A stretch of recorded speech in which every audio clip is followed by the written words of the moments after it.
Hello everyone. Thank you for coming to the tutorial. I'm Hiu-Yung Wong from San Jose State University in California, USA. And I'm very honored today that I can record this video to talk about the ultra-wide bandgap material, process and device TCAD simulation methodologies. What do we want to talk about today? I would like to, at the beginning, introduce the WBG, right, ultra-wide bandgap or wide bandgap materials, in case some of you are not very familiar with that. Then we will look at the typical device structures. The reason is that we want to understand what type of structure we have for different materials. Then we know what kind of physics are important to include in the TCAD simulation. I will share with you my view about what is an effective TCAD simulation.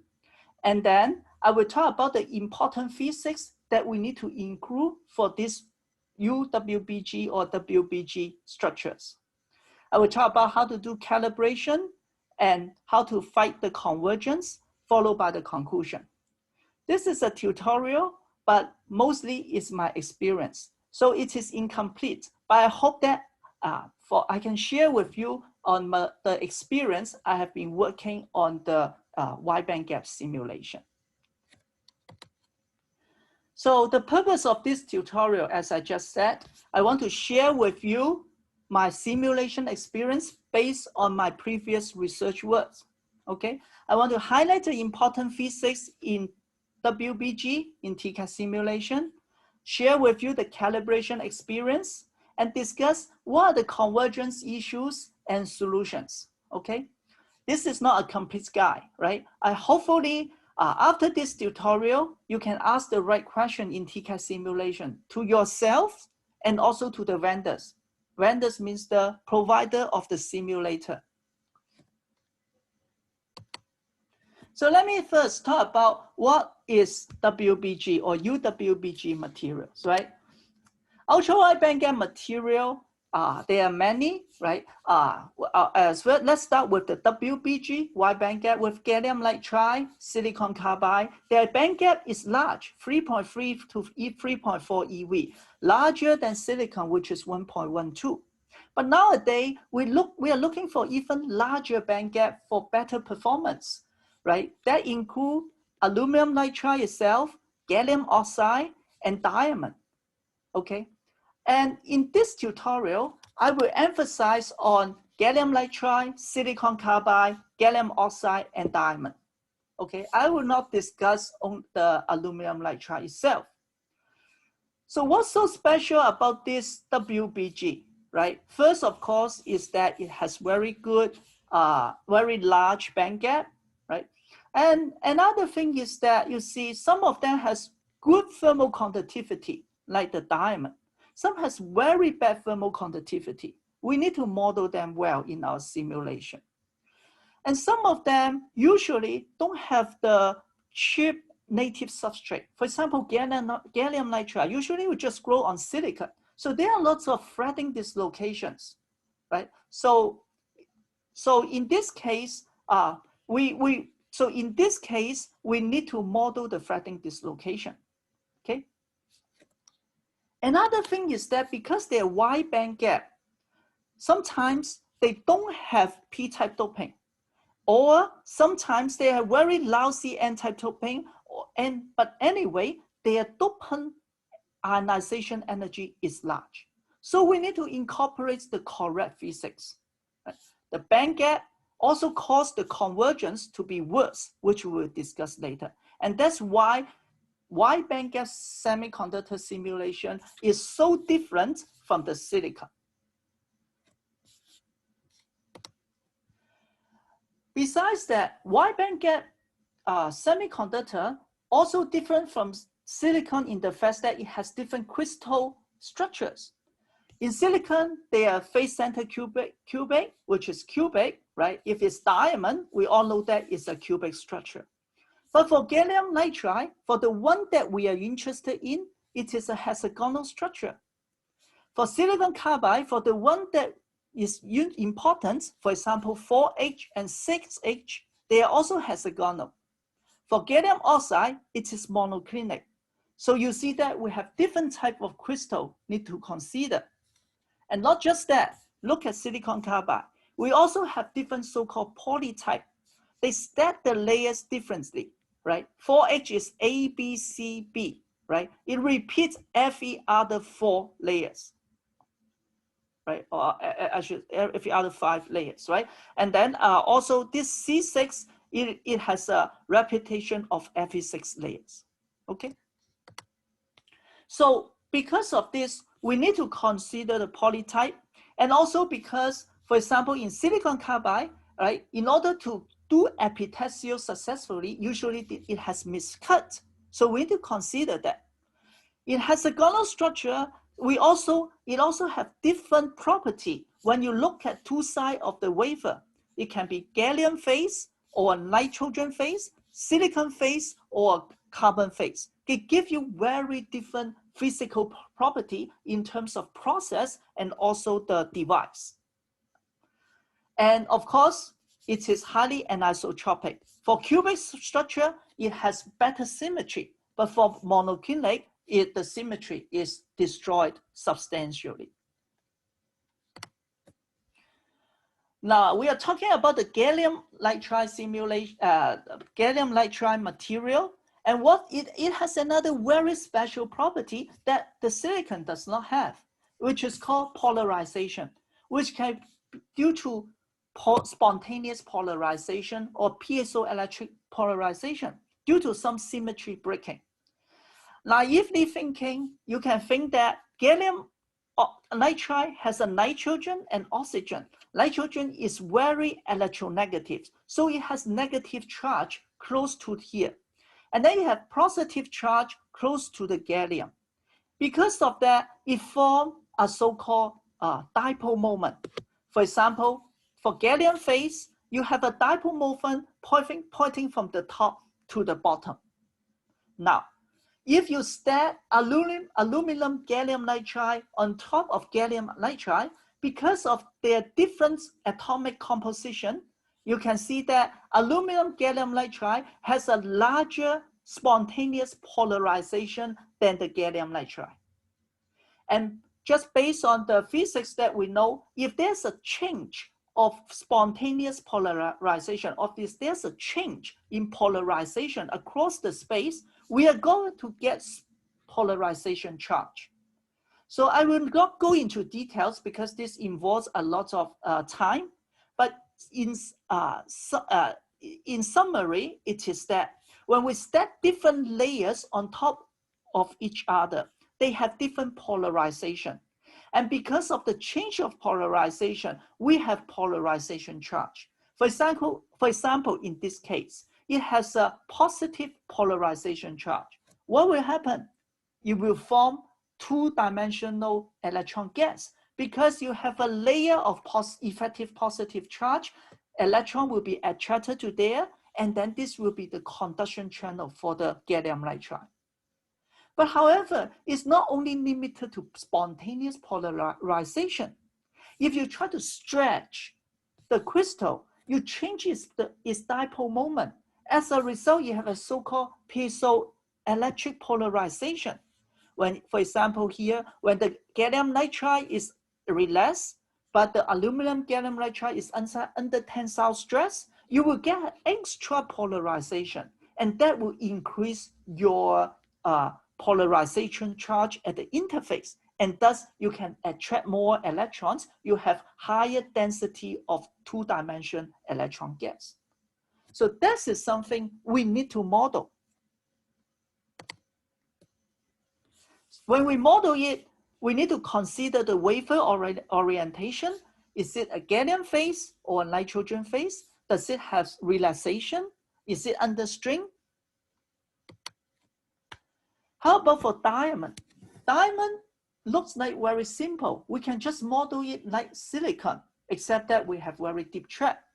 But however, one of the interesting thing about diamond is people find that if they try to hydrogenate the surface, they get some very special property. Here shows the diamond surface. And when it is clean, it is very normal. This is the band gap, and this is the electron affinity of the vacuum. Now, if we hydrogenate it, it actually forms a dipole moment. As a result, the electron actually has a negative electron affinity. It means that it actually can release energy if it is emitted into the vacuum. How do we model this? Why this happens? That is because when this is the diamond, right? When it is passivated with some chemical, the formula, if the electrochemical potential of the this absorption layer is lower than the valence band, the electron at the valence band will jump into the vacuum, the absorption layer. As a result, you create a dipole moment. Or in other words, you will create some negative charge in the absorption layer, but leave a lot of hole in the surface. And these holes can have very high density. It can be up to 10 to the power 14 per cm squared. Although the mobility is not very high, but this can give a very huge current.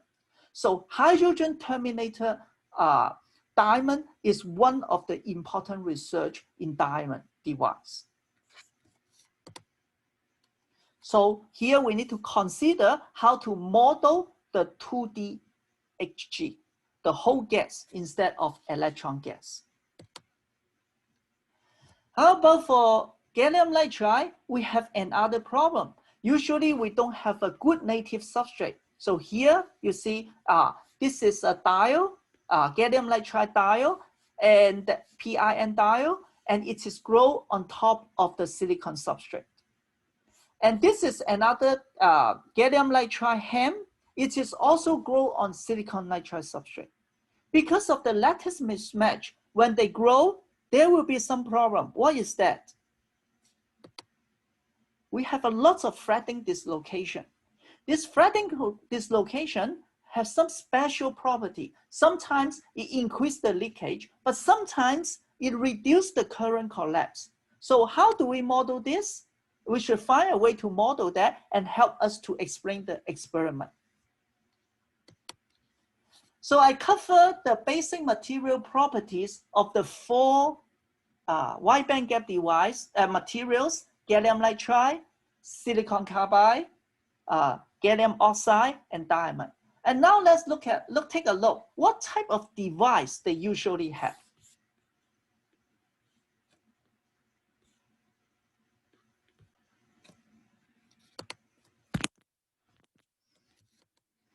For silicon carbide, it is pretty similar to silicon, right? It has double diffusion MOS. Here is the drain, and here is the gate, and this is the source, right? So the source will go, here is the source, this is the source, and this is the channel. The current will flow in this way and go down.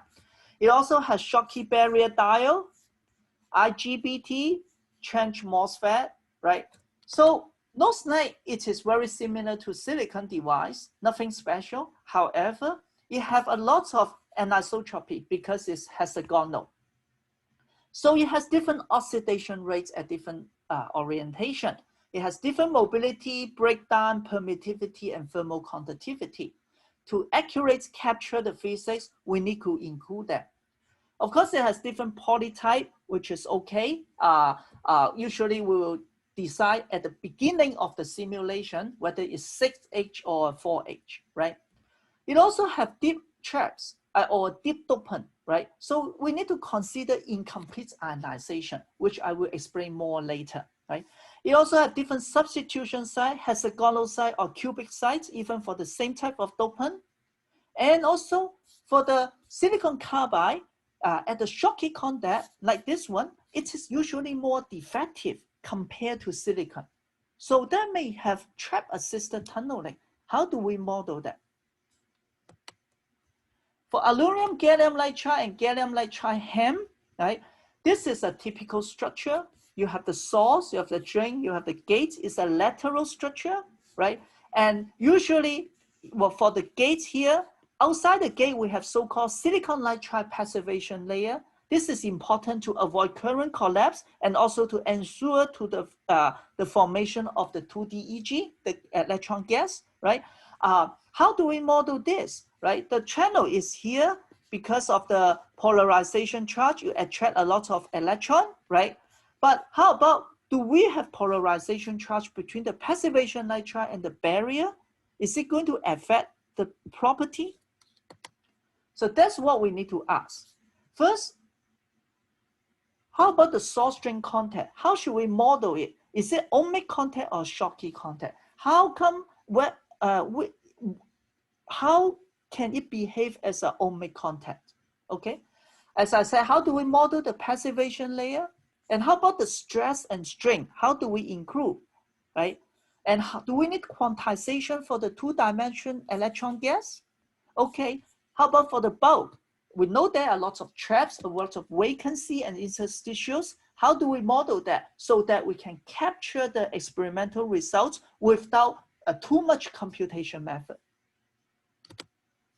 For gallium oxide, the main issue is that it doesn't have p-type doping. So usually it's junctionless.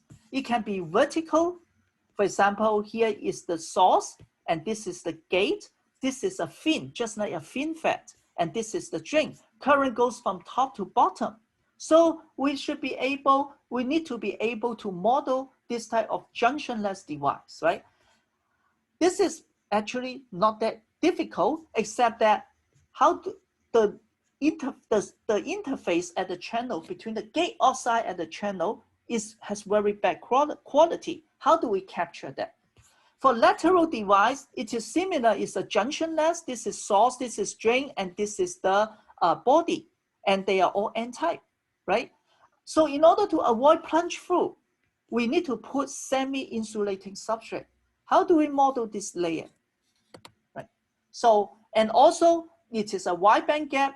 The dopant has actually a large ionization energy. We also need to include the incomplete ionization. So compared to silicons and other devices, these are the two new things we need to consider. How about for diamond? Okay, diamond, actually there are two types of diamond device. One is just regular, like the silicon carbide or silicon. Like this is JFET. They will dope the source drain with plus, the gate with source drain with N, and then the junction with P, right? Sorry, I was wrong. This N plus and N plus are actually the gates, and the channel is the P, right? The problem is that you see here, it has very large ionization energy. This is actually good for ultra high temperature operation, okay? Okay, yeah, but there's nothing special besides that it is very deep, right? We just need to include the incomplete ionization, right? But there's another type of diamond that I just mentioned. It actually is a surface passive hydrogen terminated diamond. With the surface treatment, we actually induce the 2DEG on the top. So how do we model this correctly, right? Or effectively? And this is what I want to discuss in this tutorial. Okay, so I finished the basic introduction for different type of device of WBG and UWBG, right? Now, let me briefly just talk about my experience, my opinion on how to conduct effective TCAD simulations, okay? I would say whenever you start a new simulation, you start from the template and contact the vendor for the example. Don't do it from scratch. Ask them about what is the meshing strategy, what models need to be included, do they have calibrated parameters, what is the numerics that you need to add, okay? And more importantly, what are the pitfalls and limitations of their methodology? There is no perfect TCAD simulation, but there is only effective and efficient TCAD simulation. It all based on your purpose, okay? So I hope that you always know that do not do more than what you need. If you want to measure the off-state breakdown, do not include self-heating unless you're looking into a deep breakdown that you have lots of current, right? If you just look for what's the breakdown voltage, Don't include self-heating. You only bring trouble to yourself, right? TCAD is the best for comparison study, right? You have different splits. You try to see which parameter is going to help you to get a better device. Sometimes it gives also good absolute results, but it is better to do comparison, right? And this is important to persuade your customer or your manager about this. They might not know about TCAD, but they will ask for perfect stuff, but no, TCAD is something to help you to get the job done effectively and efficiently. If you have this in mind, you are on the first step to a successful TCAD simulation. After that, I would say develop your own simulation library, right? Starting, understand the model, you know what models you need to use. You start further calibrate the parameter to your experiment or to the experiment that is in the literature that is most relevant to you, okay? You find with convergence and then interpret the result, okay? So in this tutorial, I'm going to talk about how to use the correct model, how to calibrate the parameter and find the convergence. Okay, so this is our first topic. How do you model the correct physics? Because we have so many different materials, right? I show you we have silicon carbide, gallium nitride, gallium oxide, and also gallium, also diamond. And different type of device. We have HEMT, we have IGBT, we have junctionless device, we have hydrogen terminator device. And then we have many different models. It's impossible for me to show you everything. But I will start with silicon carbide, and then we will start jumping from material to material when I see the connection, okay? So the first thing I will talk about is the anisotropy in the silicon carbide, the oxidation, right? Silicon carbide is anisotropic. Let's look at this figure, right? It has different plane. Usually we go up, we have this axis, right? And this is a silicon face, bottom is carbon face, and this is called C plane, right? And then if you cut it in this direction, you get A plane, right? If you just look at this direction, this plane, it is M plane. They all have different oxidation rates. For example, here is based on this paper, right? It showed that actually the oxidation rate in the N plane is slower than the C phase. However, it is faster than the silicon phase. Okay, so just like in this example, when you do the oxidation, this is a dry actually I forgot if it is wet oxidation, but very high temperature oxidation. You see that in this C direction, the silicon phase, the oxidation, the thickness, it is much thinner than the lateral. So that's why you must include the orientation dependence oxidation when we do the simulation. Also for silicon carbide, when they make the wafer, they don't cut perpendicular to the C axis. There is a tilt angle. For example, what we call it miscut. This is the tilt angle. This is because it can help to do the to do the epitaxial growth, because each of these staircase form a good nucleation site. Okay, so in order to capture this direction, you must include the miscut in your wafer initialization. Also mention which direction that wafer, that C axis tilted towards to. Okay, with this, then you will get the correct channeling in the implantation, right? It also get the correct oxidation rate. So this is the first thing about silicon carbide. Talking about anisotropy, of course, electrical anisotropy is very important, right? One of the most important thing in the TCAD simulation, and it's also one of the most difficult thing, is impact ionization. Now, Hadakiyama model is one of the golden model. It was published in CISPAD in 2005, right? In this model, it tried to find the A alpha using this special coefficient, right? Usually, this one, usually the ionization rate is dependent on this simple expression. But in order to take the anisotropy into account, Hadaki-Yama-san, or Dr. Hadaki-Yama, he came up with this model, a very complicated model that allow you to do interpolation in different direction based on this principal axis. Well, this is very accurate, right? But however, they require vectorial driving force. What I mean is here, you see that we need to know the component of the electric field or the driving force. It can be gradient of quasi-Fermi level, but we do need the components. It means we do need the directions when we calculate the alpha.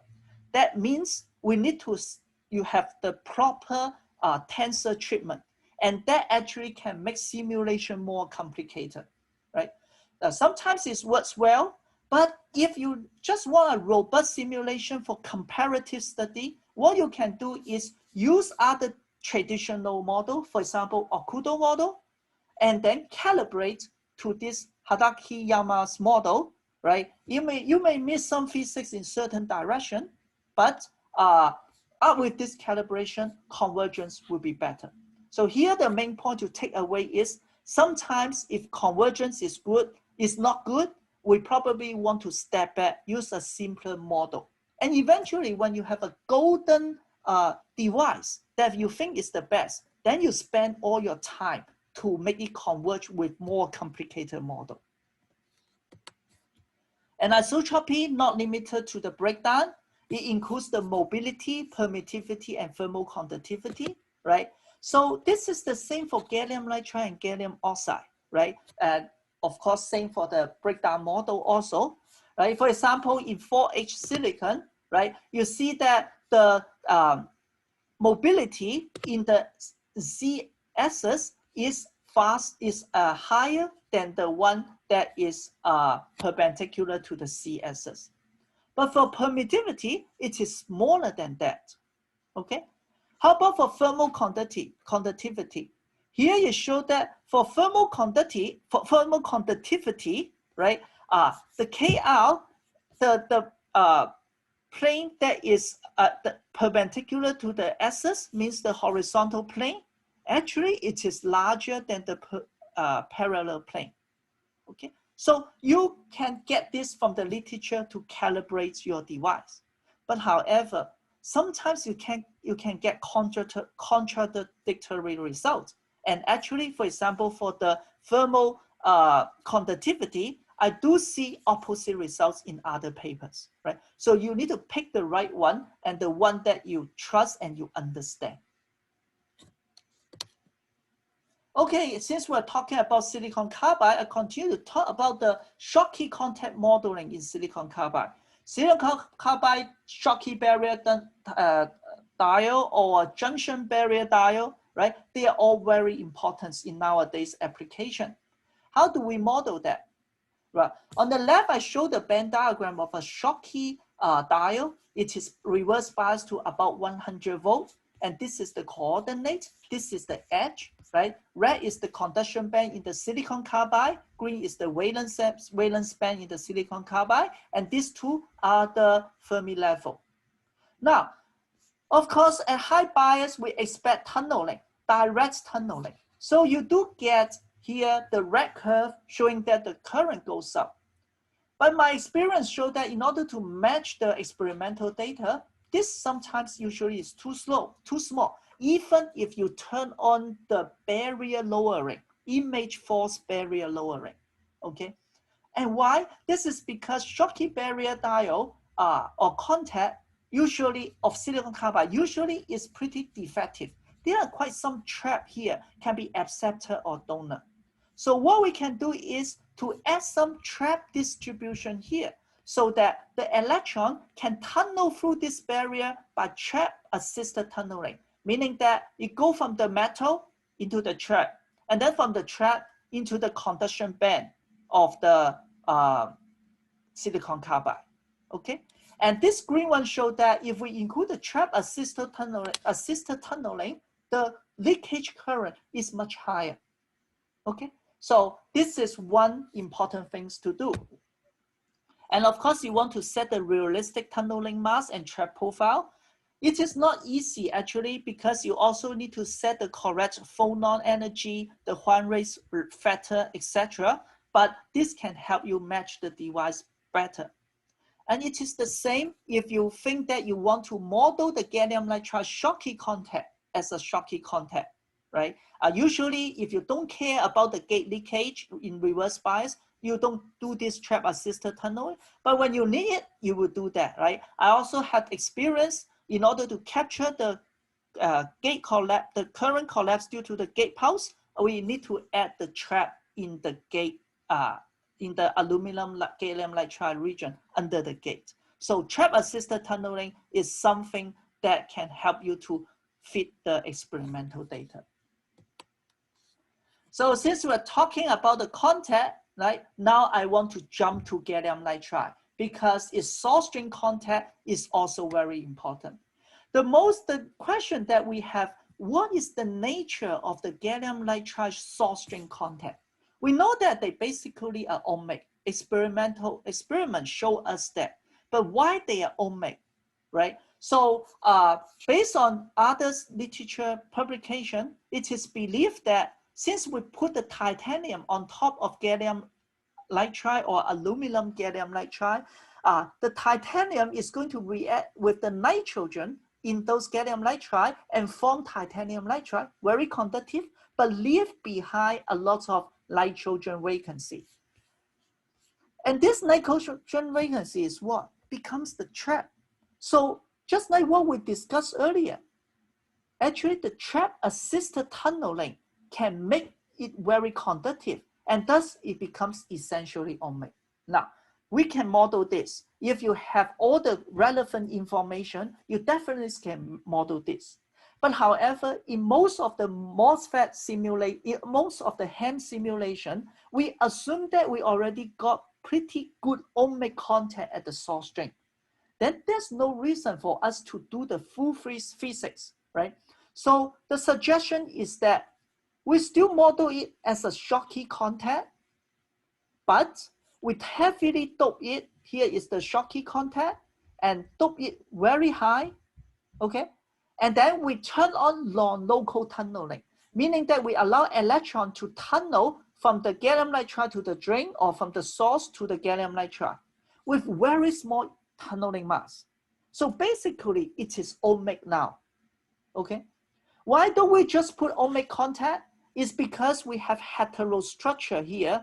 Ohmic boundary conditions sometimes does not make sense because at the interface, because now the simulator doesn't know what ohmic boundary condition I should use. Should I use that for the aluminum gallium nitride or for the gallium nitride at this so-called triple point? So if you use a Schottky contact, there's no problem because Schottky contact is the real physics. But we reduce the electron mass and increase the doping, we make it basically ohmic. And that will help the convergence. And let's continue on the gallium nitride because we're talking about traps, right? Gallium nitride HEMT, as I showed you earlier, it is like this. Usually we don't dope, right? We don't dope anything in the substrate because p-type doping is also very difficult in gallium nitride. We don't dope the substrate. If that is the case, I would expect a lot of leakage from the source to drain, but it never happened in our experiment, correct? Why? This is because there are a lot of defects, vacancy interstitials in this trap. So we have a lot of accepted trap there. So that actually it pinned the Fermi level, it brought the electron from going underneath the buffer, okay?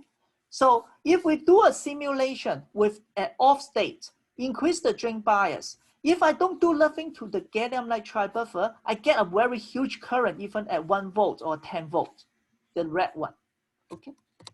But if I put an accepted trap 0.8 EV above the valence band in the order of 10 to the power 17 per cm cube, I will be able to reproduce the experiment, the black one, with simulation, okay? And of course, you can pick the energy that you believe to be correct, right? You check the ab initio calculation or any the experimental results, right? If you believe what type of what type of element or what type of defect is causing the Fermi level pinning, you can do that. For example, nowadays people also try to add this carbon, intentionally dope the buffer with carbon, and it is about 0.9 EV above the valence band, right? And then you can put that to model the substrate of your gallium HEMT buffer. Let's continue on gallium nitride, but now let's go to the core of the gallium nitride even more, right? So as I mentioned earlier, in a HEMT, right, this is the gate. You have the passive, links to the gate, you have the passivation nitride, silicon nitride. It can be amorphous. Usually it is amorphous. There's no polarization, right? But the problem is, if there's no polarization, as I said earlier, then I'm going to have, I have polarization charge in the aluminum gallium nitride because it's crystal. And so there's a change of polarization from 0 to very large that is going to induce negative polarization charge here. This is very bad because if you look at the electrostatic potential, it's going to push up the conduction band. As a result, I won't be able to form any two-dimensional electron gas between the barrier and the buffer. So it is not conducting. Look at this one.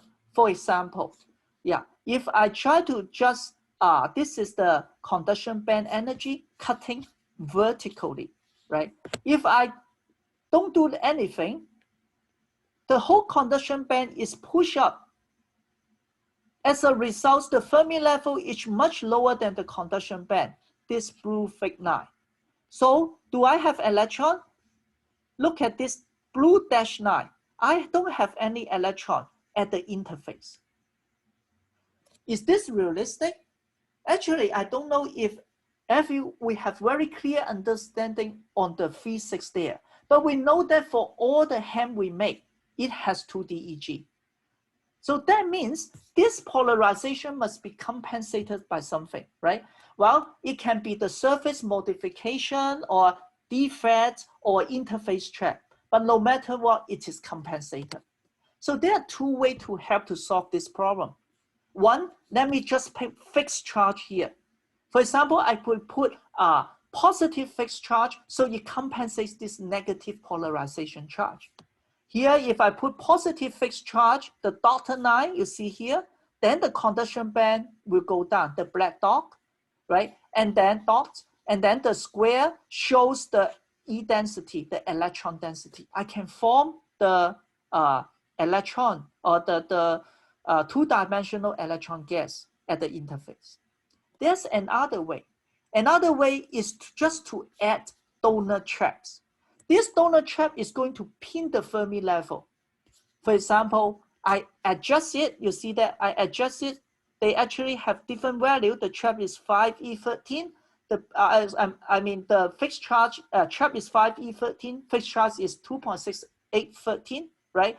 And they are different, but they give the same band bending, also the same electron gas density, the red dash line, right? So you can achieve the same purpose by using either fixed charge or the traps. Well, looks good, but are they really the same? Now, if you try to look at the trap density or fixed charge density, and then look at the two-dimensional electron gas, right? At this point, we make it almost the same. But then when I increase it, you can see that for fixed charge, you will keep increasing. That makes sense because I have more negative positive charge. I'm going to attract more negative electron, right, nearby. But for the trap, you see that it actually just depends on the Fermi level when it is large enough, because it's going to pin the Fermi level. Once it pins the Fermi level, it might not be completely ionized. Then you are not going to attract more electron. So which one is correct? To be frank, I never have chance to calibrate to experiment, so I don't know. But you can calibrate to your experiment.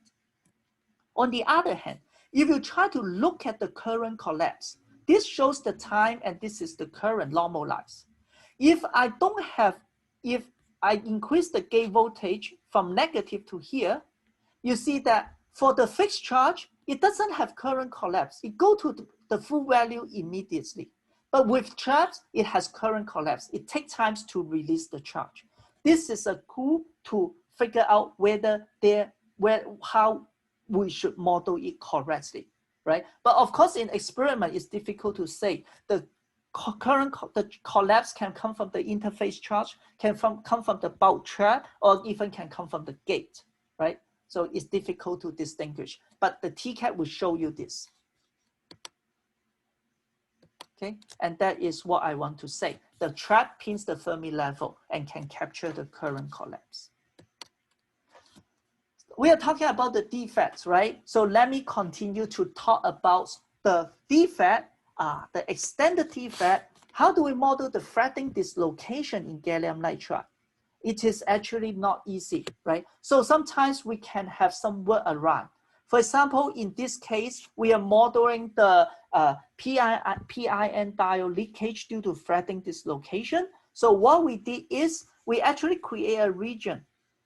And in this region, we turn on this non-local tunneling so that it will tunnel from the P-type valence band to the conduction band.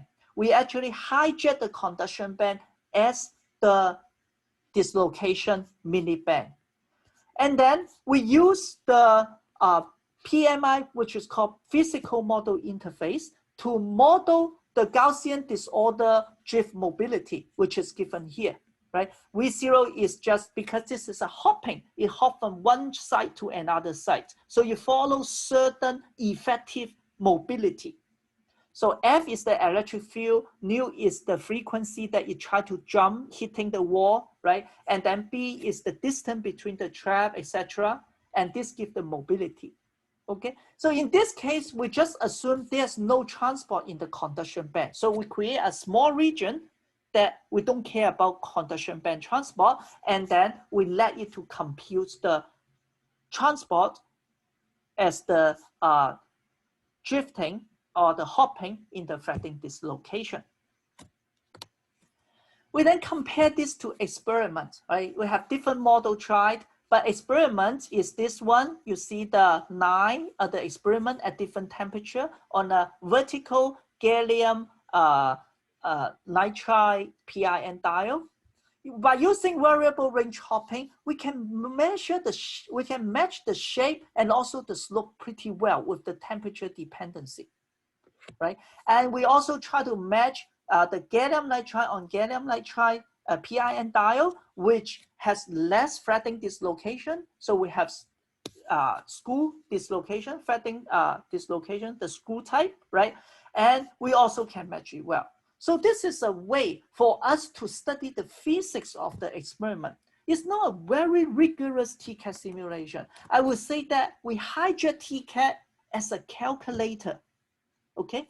And we set it well. This calculator is very suitable for us to discover the physics of the PIN diode leakage.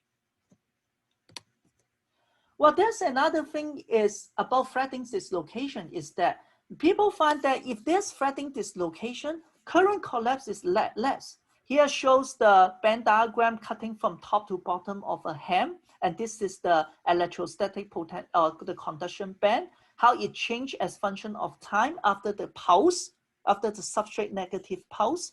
If you have fretting dislocation, it actually go down faster than without. And the reason is this, because they are using carbon dot buffer, and it is P-type. And they believe that in this case, when you have fretting dislocation, all this trap charge will go through this buffer and release. Remember, for gallium nitride, basically is N-type. So if you have some, and the bottom is P-type, if you have electron, it's difficult to leave, right? So what can we do? So in this case, we try to add some region to represent the fretting dislocation, dope it as a P-type. But P-type is isolated. We try to turn on trap-assisted tunneling between the 2DEG and the P-type so that they can communicate with each other. right? Now here we show the fretting dislocation density per micron, right? And you see that if there's no fretting dislocation, it cannot recover. But if we have a lot of fretting dislocation, it'll recover very fast. 2D simulation is not exactly correct. In our paper, we talk about the 3D simulation, which give a more realistic result. Again, this is a tool, right? Or you can treat it as a calculator to help us to understand the physics. Talking about defects, there another detrimental defect, we call it PIT, right? This theory proposed in MIT a few years ago. They are talking about if you leave the gallium nitride at high reverse bias, eventually you form a PIT in the barrier, and this PIT is insulating. But some people argue that it is metallic, okay? So we don't know, right? But the proposal is this: because of the moisture in the air, and then plus the negative bias, the electron, you will have this type of reaction. Very long, we won't go into detail, but somehow in this reaction, they need hole. That is the problem. Where does the hole come from? In gallium nitride HEMT, there's no hole, right? Very tiny hole, right? So we use TCAD to understand what's the source of the hole. So what we did is, we biased the transistor in the experimental condition, VG equal to -7, VD equal to 43 volts. This is a vertical cut of the band diagram at the gate, right? So this is the GaN cap, aluminum gallium nitride barrier, and then the channel. We propose this under this reverse bias. Because of the defect under the gate, it actually enhance the tunneling of the valence band electron from the cap to the trap and then to the channel.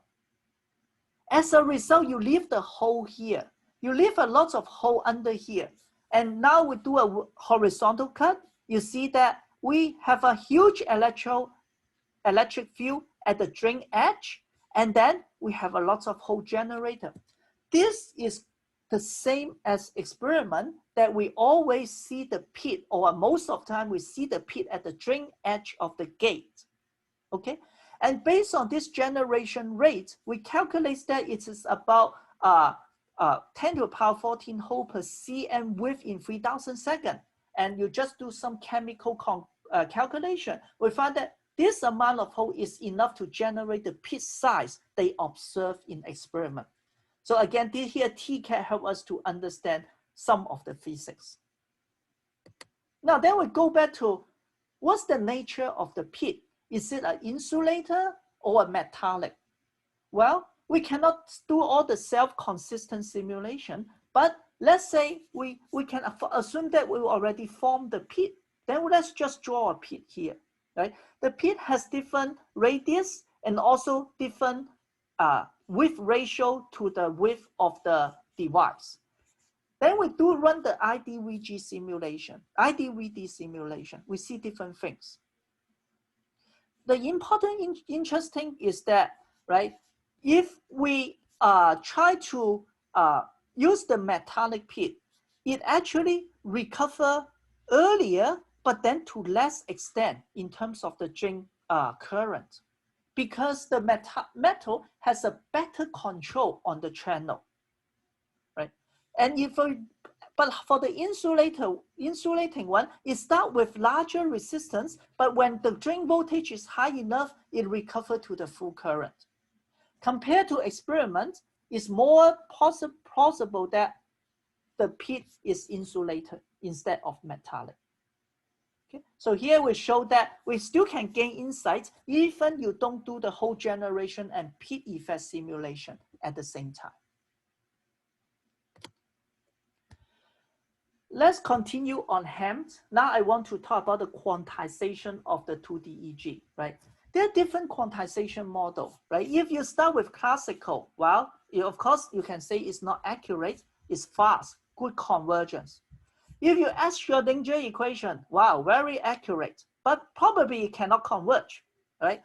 Very slow, and actually we cannot do, it's very difficult to do 3D and then mix with the transport, right? There's something called density gradient. This model is suitable for 3D simulation. Speed is pretty okay, convergence is pretty okay, but you need calibration because this is not exactly accurate. There's another thing called modified density approximation, MLDA. This is accurate, actually. You don't need to calibrate it, but it's only suitable for 1D structure. But for HEM, isn't that the 2D EG is mostly 1D? We have a large structure and they transport in one direction. So the confinement is basically 1D. So here I show that when we apply MLDA to the HEMs at the channel, you see that classically it gives you this. If we do a Schrodinger equation, we get the blue one.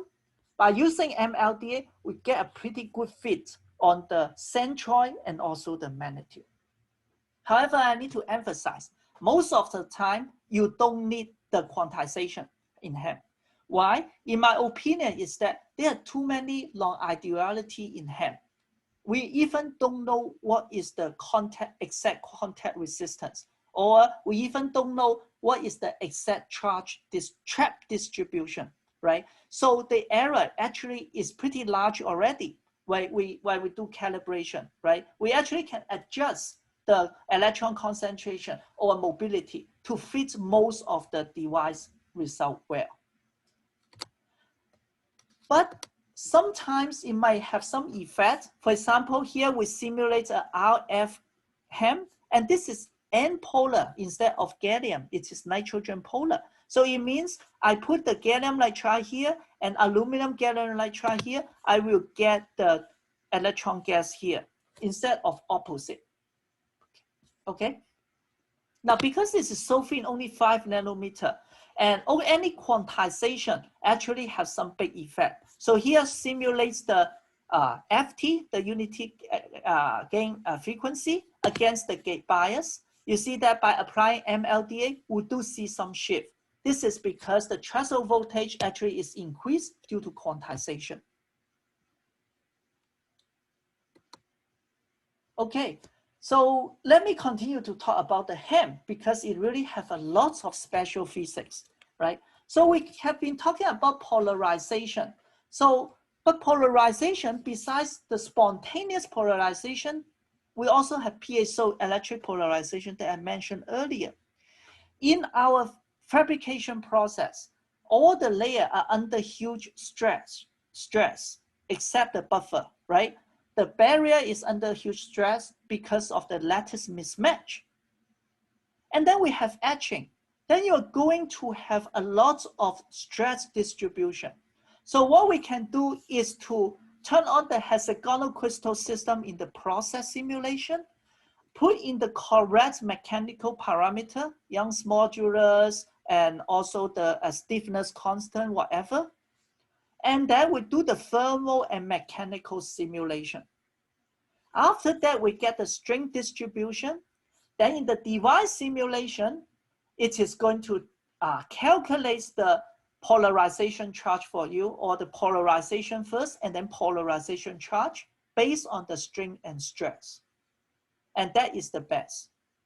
If you only have a simple structure, right? If you don't know about the process and you only want to do relative study and you don't think there's any 2D effect, you can also just create the structure and then let the simulator to calculate the polarization for you based on the mismatch of the mode fashion.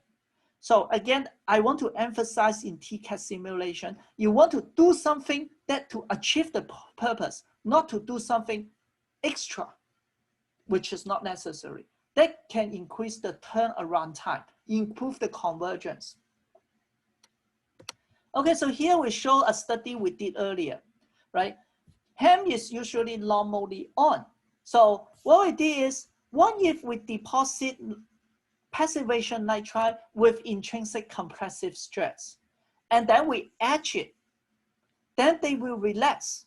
Once they relax, they actually going to modify the polarization distribution underneath. As a result, they change the polarization charge. For example, when we do this compression nitride, when we deposit, it actually causes this type of stress, compressive stress to the channel. And because of the gradient of the compressive stress, it depletes all the electron underneath. If this is too wide, we cannot deplete it, right? But the main point is that by doing this simulation, we are able to increase the threshold voltage from negative to positive. And of course, all this polarization and all this equation needs to be solved, okay? And you can see more details in this paper or just in your menu. Now I want to switch gear a little bit. I want to jump to gallium oxide, right? For gallium oxide, as I said earlier, it's not difficult to model, right? If you know how to model gallium nitride and silicon carbide, almost nothing new, except that it's junctionless. So how should we model the semi-insulating layer, right?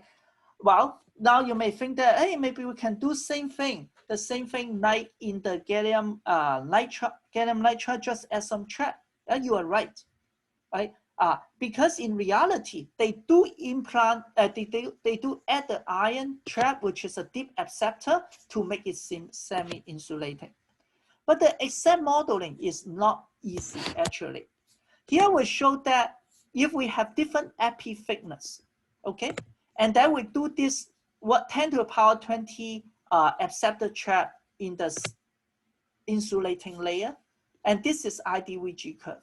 When it is 300 nanometer, when this thickness 300 nanometer, we get this curve. If it reduced by 3 times, we get this curve. It reduced by 97%. If you reduce the thickness by 2/2, I only expect the current to reduce by 2/3. Now I only expect it to reduce by 2/3, right? But it reduced by 97%.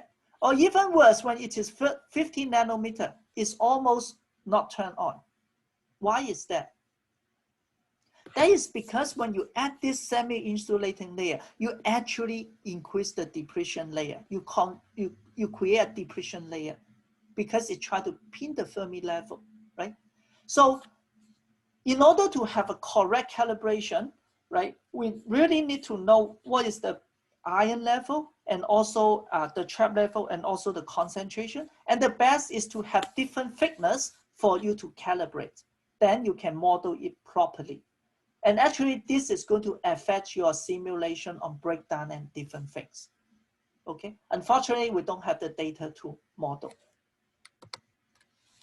Now, I want to talk about the modeling the hydrogen diamond surface, right? So, as I mentioned earlier, because of this when it is hydrogen terminator, usually you have a passivation layer on it, right? So how do we model this? This dipole will be created, but to make it simple, because we are not really interested in how it is formed, right? What we did is just put 1 nanometer delta dope channel, which means we add the negative charge here, so we will attract the hole to there. That is one thing. Also, for the interfacial layer, we try to model it with a varying bandgap, because this is a layer that have different composition, right? I did not show the seams here from other paper, but basically it tells us that the aluminum concentration increases from here to here. So it makes sense to have bandgap becomes larger. Why do we want to do this? Because when I do this, right, you see that we can capture the second king of this C capacitance curve. This is because when your gate voltage becomes negative enough, we actually can spill some hole into the interlayer. As a result, you have larger capacitance. Right? So this shows the TCAD can help you to understand the physics of the hydrogen terminator surface. Now, there's other type of hydrogen terminators, hydrogen device, right? This is insulator type, they intentionally put a aluminum oxide insulator, right? But there is still interfacial layer because it's hydrogen terminator. So I will model it with 2 layers. And this time, I will just put negative charge at the interface to induce the 2DEG, okay? And I also need to put different charge in another interface because we found that in order to match the experiment, we cannot have the same total 2DHG under the gate and outside the gate. This is probably due to damage when we do the gate etching or lift off, okay? So in order to model that, you see we add the fixed charge and we can fit the experiment pretty well, right? So this is another abstract level, right? We don't need to model the dipole or the traps at the interface. Just make it as a fixed charge to induce the hole. Now then let's talk about self-heating simulation as we are in diamond, right? Diamond has very good thermal conductivity, right? So in this case, how do you do self-heating simulation? We have the finite device domain, which we solve for the electrical and also thermal equations. But then we have a circuit to connect the thermal resistor to a constant temperature 300K. And then we simulate it. And now you see that the temperature does not increase too much, only 320. But still, you see at the bottom is 314 because we do have a thermal resistance to the environment, right? So this is a very easy way to do the self-heating simulation, but not easy that because you need calibration. If you don't have anything to calibrate, you don't know if you are putting the correct thermal resistor, right? Here we get thermal resistor by matching the IV to the experiment. There is another way to do self-heating simulation. Here shows the gallium oxide.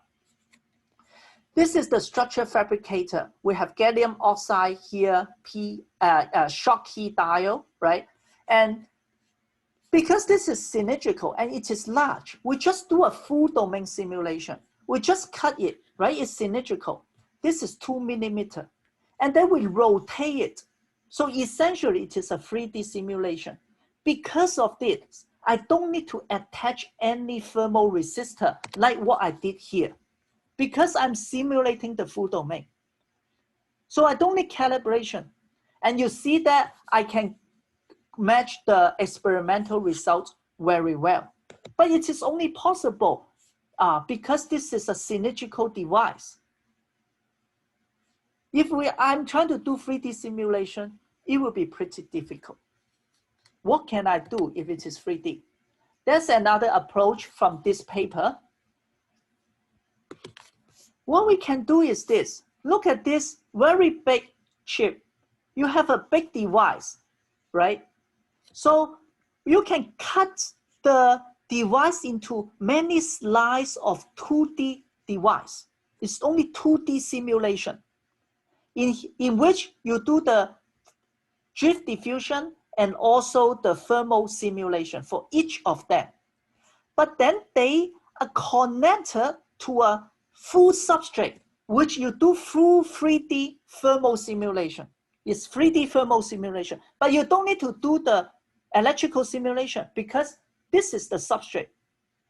You connect this device to this device through a thermal netlist so that the heat will communicate between this device to this device. And then you just run the whole thing as a mixed mode simulation. So it means TCAD for this 3D substrate, only thermal, 2D, and TCAD for many 2D slices of this BJT. And then you add the thermal and electrical circuits. This is pretty good, right? And I tried that also. It converges very well. And you will be able to see the difference of the temperature or current at different parts of this full 3D BJT, right? Of course, you cannot construct the full 3D. This is from other simulation, but for each of these cut plane, you know their behavior. And that is a good way to guide your design, right? So we discussed 3 ways of doing the self-heating: attach the resistor, thermal resistor, full domain, taking advantage of the symmetry, and then mix mode with slice. Okay. Now we come to a more important topic. We have been talking about incomplete ionization. Right? We know that for wide bandgap, our trap usually are pretty deep. Even at room temperature, they are not fully ionized. Right? So this is the equation to show that the ionized portion actually is less than what you thought. Not just that, when your concentration increase, you gradually actually form impurity band. Effectively, it reduces the activation energy. And that is what it is showing. ED0 is the activation energy when you have very low doping. When your doping concentration increase, the activation energy reduce, right? We need to model it correctly. You cannot just say that, okay, I know what is the doping concentration. What is the ionized concentration? Let's just put it there. No, because in depletion region, even they will all be ionized by definition of depletion, right? So in the forward bias region, they are not. So how can you do the simulation consistently? You need to include this incomplete ionization effect.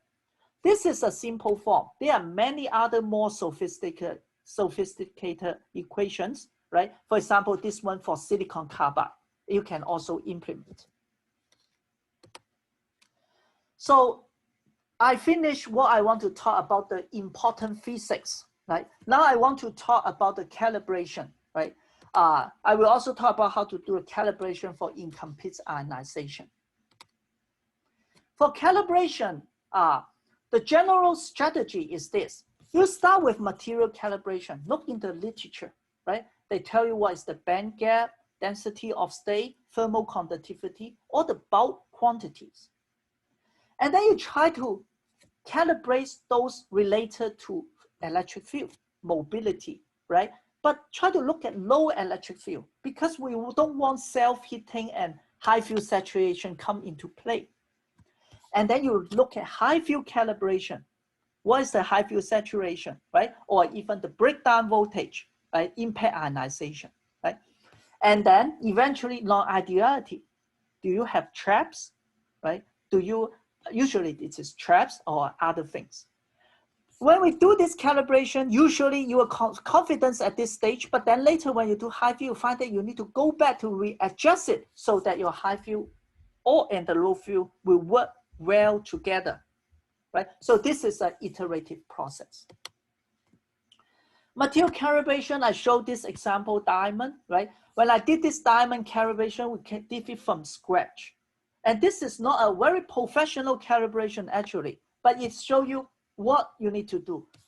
Basic material property, right? We find from the literature, right? You can find from experiment or ab initio simulation, the band gap, density of state, right? Low field mobility, whatever, right? Sometimes they are not consistent. This is I want to tell you, right? Because they use different material and they use different methodologies. So you need to evaluate the range of variation and how it is going to change your result. Well, sometimes maybe you don't care. For example, let's say your device always operates at high field. Well, 10% variation in low field mobility may not be that important, right? And then you set up the parameter. I suggest you always write down what is the source of the parameter and why you do that. Because as earlier I told you that you need to build your library, right? So as you build your library, gradually you will forget why you did that in the past. And that may be a good reason that you don't want to change. You want to keep the old one, right? Never look for perfects for the first time. It is really an iterative process. When you do it well for this device, next time you have a new device, you might need to redo it. And the best is that you change it so that it works well for both devices. After you do the material calibration, then we can do the low field. Now, here I show you the low field mobility, but they actually come from the bulk device. But now I'm in the bulk material. But now I'm in the device. I need to recalibrate because I might miss some scattering mechanism, especially for diamond. It is new. In this case, I don't want to include any scattering mechanism. I just use the net low field mobility for my device. So I try to recalibrate. You plot the IDVG and IDVG. Look at the low current, low voltage part to match the VT so that you can know how much fixed charge you need, what is the oxide thickness, what is the gate work function, and then the low field mobility, right? As I said earlier, that can avoid the self-heating effect and also avoid velocity saturation that comes into play. After that, then we look at the high field part, high current part. Here you might start seeing the kink, right? This can help you to calibrate the saturation velocity beta, right? The model, right? And then at high current, the contact resistance can come into place because now your channel is very conductive. It's the contact resistance preventing you to get higher current. Of course, at the same time, you have self-heating and velocity saturation. You need to do it at the same time, right? For low gate, for the high gate bias, right, and low VD, you can use it to see the surface mobility degradation to see if there's something like this. In this particular case, I don't see much in the diamond. I don't need to include that model. Now let's switch gear a little bit. We're talking about calibration. I will show you the calibration in gallium oxide, right? So for gallium oxide, we kind of calibrate the incomplete ionization and the mobility model. Remember, the incomplete ionization saying that not all the dopants are ionized. If they are not ionized, they don't scatter the electron much. They are neutral impurity. They don't have much scattering. So you need to calibrate the carrier density and the mobility at the same time, right? Because the carrier density determines how much scattering you have in the mobility. Right? So that's what we did by calibrating silicon dope and germanium dope gallium oxide at different temperature and concentration. And with this calibration, then you'll be more confident in doing your simulation, okay? And try to use 1D for this type of calibration. It can speed up the calibration process a lot. Now, once we calibrate the incomplete ionization model, right, then we want to calibrate, understand more about the device. For example, this is the junctionless device. It is very often with compensation doping. So what to say is there's any compensation doping, right? So here we show the doping of silicon, which is the donor in gallium oxide, that we try to dope from top to bottom. This is how we dope it, right? Well, if there is compensation doping, for example, a pretty high level, the blue one, then the silicon concentration need to change to here. So the net doping is equal to this one, right? Both are the possible solution, right? If we try to do the capacitance mesh simulation, you actually get similar result. Here we have experiment and simulation without compensation doping. I did not show here, but if you add the simulation curve with the compensation doping, it gives similar results. So theory cannot review the compensation doping because they are very deep, okay?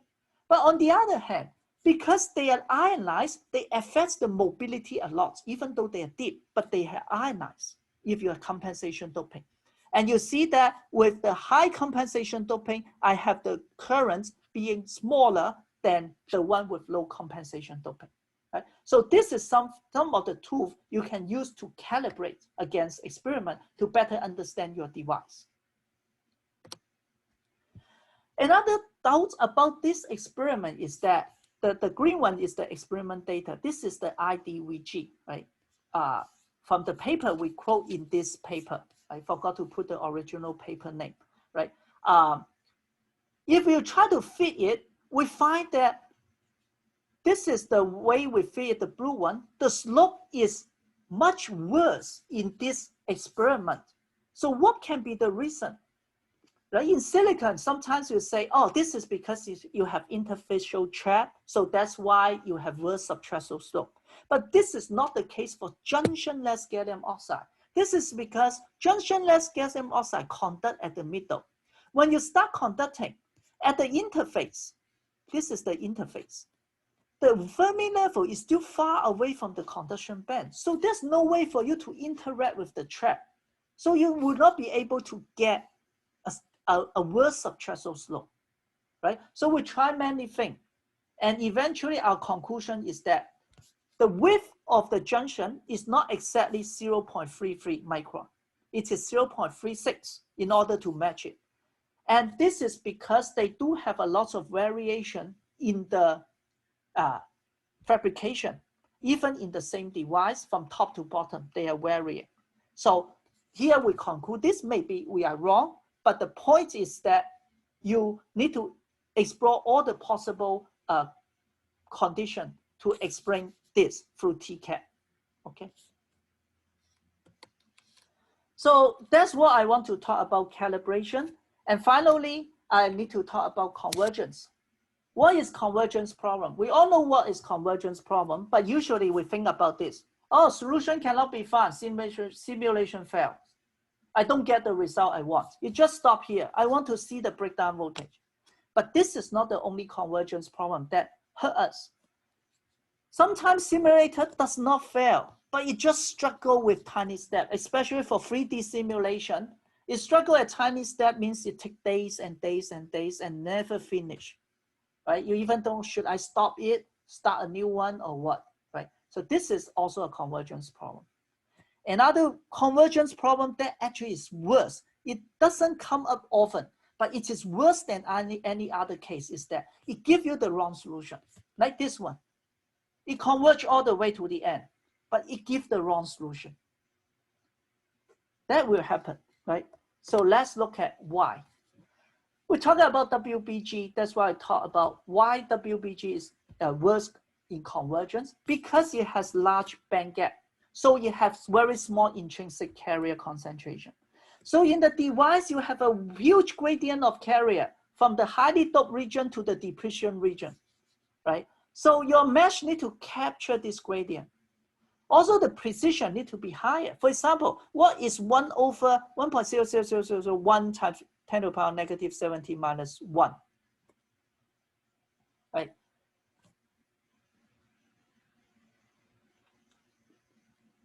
And I'm sorry, actually, I have a typo here, right? I see that I'm saying something wrong. What I mean is that we should not have 10 to the power negative 7, okay? This will blow up, right? This will blow up, right? It is 1E18, right? So we need to do extended precision, higher precision. Otherwise, it will say not a number if you don't have extended precision. So for WBG simulation, at least you want to use 80 bits. Sometimes you use 128, but not always. Usually you don't have to, okay? The best is to contact the vendor, for example, what to do, right? If you need to use 256 bit, in my opinion and in my experience, usually there's something wrong with the setup, okay? You don't need 256 bit in 99.999% of the case, okay? So try to figure out what's wrong with your setup. Now, another way that you can cause the convergence problem is that you have the wrong physics. For example, you turn on the contradictory model. You have an ohmic contact at the source drain, but then you turn on the non-local tunneling at the contact. Tunneling is only meaningful if you have a barrier. If you don't have barrier, yeah, you still can calculate in some sense, but you might touch some of the weak point in the software, because when they wrote the code, they did not expect strange thing like this. So you have to be careful about contradictory physics. Another example is you turn on the quantum correction, and then you turn on the impact ionization at the same time. Quantum correction may try to reduce the carrier concentration, and then the impact ionization will try to increase. However, in this case, they actually not really contradictory physics, but they are contradictory model, right? Another thing is you might use the unrealistic steady state solution. This is especially a problem for WBG. Let's look at this one. This is a gallium nitride MOSFET, so it has an insulator. It is biased at negative voltage, very high negative voltage, right? In that case, should I expect a lot of hole here? You should, right? Because now it is so negative, I accumulate a lot of hole. I will talk about that later. I will tell you this will not converge. But you need to ask yourself, will I accumulate the hole there? Actually, it will not. Because in gallium nitride, this is N-type. It's usually N. How do you generate so much hole for it to accumulate there? If you do some calculation, you can take 1,000 years or 1 trillion years to accumulate the hole that you simulated. It's not realistic. And in reality, everything is transient, right? So don't use the steady state solution, because steady state solution means you allow it to sit for infinite amount of time, longer than the life of the universe. Okay, so that can be a problem. So I will suggest always use transient simulation for WBG at least, right? Another problem is electrically isolated region. This is related to the hole I generated. But let's ask you, this is a capacitor. I have a band, a semiconductor in between. This is 0, this is 0. What is the potential here? Well, if I don't give you the history, it can be any solution, right? Because I don't know what charge is inside, right? And I don't know, what is the history, right? So it can have infinite number of solutions. But in reality, it depends on the history. And also it actually coupled to the outside. In reality, there's always some path for the electron to go out and go in. But in simulation, you make it perfect, so it doesn't have any solution, right? This is what happened to the case I just mentioned. This is the MOSFET. Apply a very large negative bias. It will accumulate the hole. Because every place is N-type, and because it's wide band gap, the hole cannot escape. It is just isolated. Or this paper, this structure, this is a change IGBT. You add the P plus shielding here to increase oxide, gate oxide integrity or whatever. This is isolating. It's okay in experiment, but in TCAD simulation, they are wide band gap, so essentially isolated. Then you will get into problem in convergence. This problem usually occurs in this way. You will find that it gives some abnormal results. For example, if I change the mesh, exactly the same structure, I only change the mesh a little bit, it gives me completely different results. This breakdown curve either go up, does not break down, or even give me negative current. So when you see this, you know that you have isolation problem. You are getting the wrong result. Yes, it converges, but it is the wrong result. So it's still a convergence problem. How can we solve it? If it's isolated, don't let it isolate. First of all, do we really need to isolate that region, right? For example, use transient, then you don't have isolated hole here because it takes millions of years to accumulate the hole. Or connect the hole to outside world, just add non-local tunneling so that the hole can tunnel to the gate. Or you do some enhanced recombination with electric field. Let the hole recombine with the electron. That will solve the problem. Another cause of convergence problem is lack of carriers, right? Imagine if I have an IGBT silicon carbide leakage 10 to the power 30. You find that it is like 1 electron flowing in every 5,000 years. Again, not realistic. That is not we have an experiment, right? Because we have defect generation. And even you have the alpha particle keep hitting your device, it generates electron hole pair every second. It's way more than this. So if that is the case, let's add some background generation, right? Also, you think that this is not the physics, but it is actually more realistic. For example, if you add 10 to the power 10 cm per cm cube per second, in this 10 by 10 by 10 micron cube, you only get 10 electrons per second. Very reasonable, right? No, this is not cheating. Maybe this is the reality. Then you can get convergence. For example, here, this is a silicon carbide breakdown simulation. If I start with no, each of these mean how much carrier concentration generation I make at the background. If it is less than 1E12, it does not converge well, okay? And then when it's 1E12, they all have the same breakdown voltage. But here I also want to say one thing, right? In some simulator, to avoid the noise, it won't trigger the electron hole pair generation if the current density is less than a certain value. So this one can be due to that. That's why it never breaks down. So you might need to adjust the threshold voltage.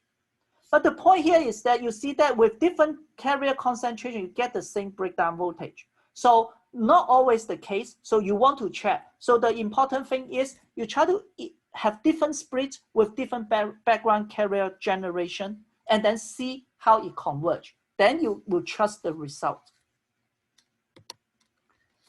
Finally, about the convergence, it is in inappropriate mesh. I'm not going to discuss too much, just a high level. If it is too coarse, you cannot capture the physics. For example, in a region, you have a lot of tunneling, you generate a lot of electron, but the nearby, you don't have much electron, so you have a huge gradient. You need to have fine mesh to capture the gradient. Well, if it is too fine, it's also not good. There are some mathematical singular point. For example, the oxide corner. If you keep refining the mesh, you see that the electric field goes to infinity, which is wrong. In reality, you don't have such a nice, sharp corner. In that case, you actually need to relax the mesh. If mesh size is too large, it's also a problem. If you keep increase exponential 3D, right? Because you're computing the resources and then you using less accurate iterative solver, it actually can make the convergence worse. So please find a balance between them. Okay, so I finished my presentation and this is my conclusion. You find that it's the same as what I mentioned at the beginning, the purpose of this tutorial, but all becomes past tense. Okay, I hope I have shared with you my simulation experience. I hope that you see my highlighted physics and also the calibration experience and the convergence issue in solution. This is not complete, I know, but it's possible to fit everything in 90 minutes. But I hope that from now on, you know what question to ask and what to look for when you are doing your simulation. And thank you again very much for watching this tutorial. Finally, I want to acknowledge the sponsor of my lab, in particular, Synopsys, for donating license and support. Thank you very much.